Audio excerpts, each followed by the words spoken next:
एक बार की बात है, जंगल में एक लकड़हारा लकड़ियां काट रहा होता है। लकड़ियां काटते काटते उसे शाम हो जाती है। तभी उस लकड़हारे को जंगल में से डरावनी आवाजें सुनाई देने लगती है।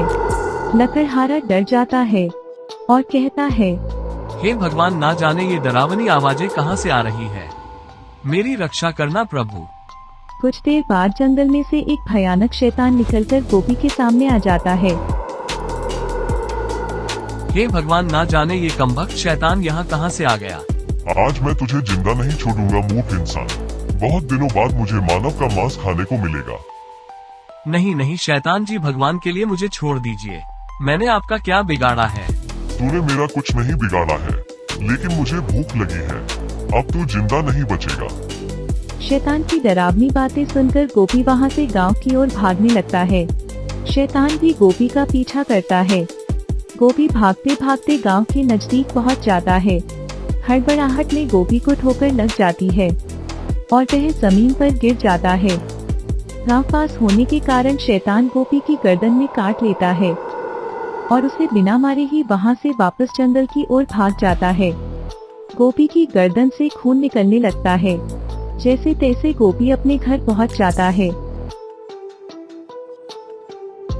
अजी, आपकी गर्दन से ये खून कैसे निकल रहा है? अरे भाग्यवान, आज जंगल में मुझे एक शैतान मिल गया था, जिससे मेरी जान बड़ी मुश्किलों में बची है। लेकिन उस नाश मिटे शैतान ने मेरी गर्दन पर काट लिया। पर तुम चिंता मत करो, मैं ठीक हूँ, मुझे कुछ नहीं होगा। दोनों पति पत्नी बातें करके सो जाते हैं। आधी रात होते ही गोपी पर शैतान का असर होता है और गोपी भी शैतान की तरह डरावनी डरावनी आवाजें निकालने लगता है। गोपी की डरावनी आवाजें सुनकर वैशाली की नींद खुल जाती है और वह गोपी से कहती है, अजी, आप ये डरावनी डरावनी आवाजें निकालकर मेरी नींद क्यों खराब कर रहे हैं? मुझे सुबह जल्दी उठकर खाना भी तो बनाना है। इतने में ही गोपी भी एक डरावने शैतान में बदल जाता है।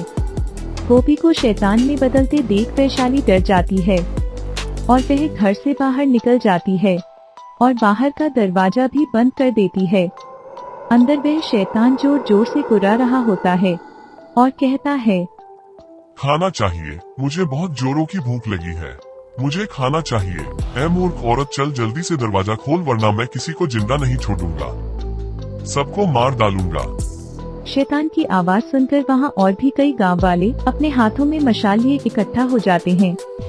वैशाली सभी गांव वालों को दिन में हुई सारी बातें बता देती है।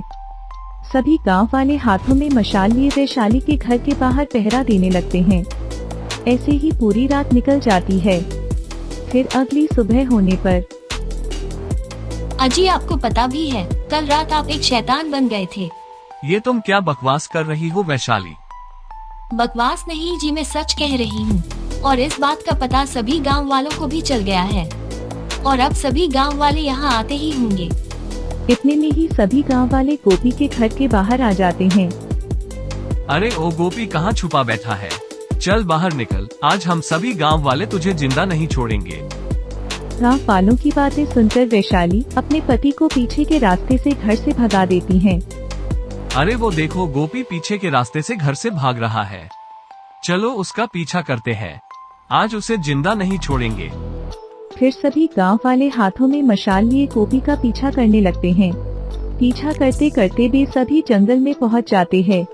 जंगल में जाते ही गोपी छुप जाता है और सभी गांव वाले निराश होकर वापस गांव की ओर आने लगते हैं।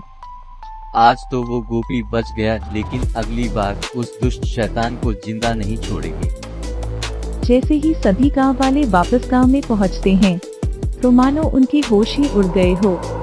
वहां एक शैतान पहले से ही खड़ा होता है और वो देखने में गोपी से भी भयानक होता है।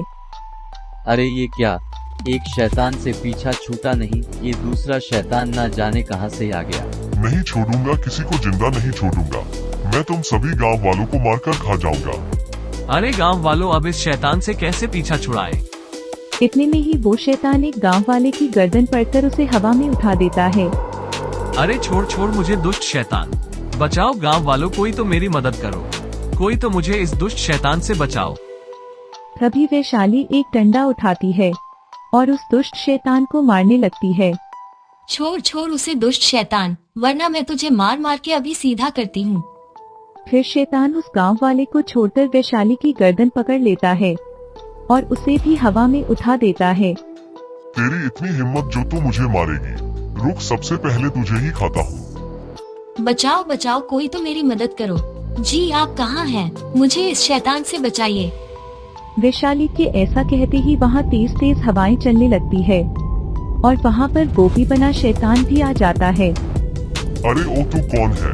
चल भाग यहाँ से, ये सभी गांव वाले मेरा शिकार है। पहले तू मेरी पत्नी को नीचे उतार, फिर मैं तुझे बताता हूँ कि कौन यहाँ से जाएगा। पहला शैतान वैशाली को नीचे उतार देता है। फिर दोनों शैतानों में घमासान लड़ाई होने लगती है।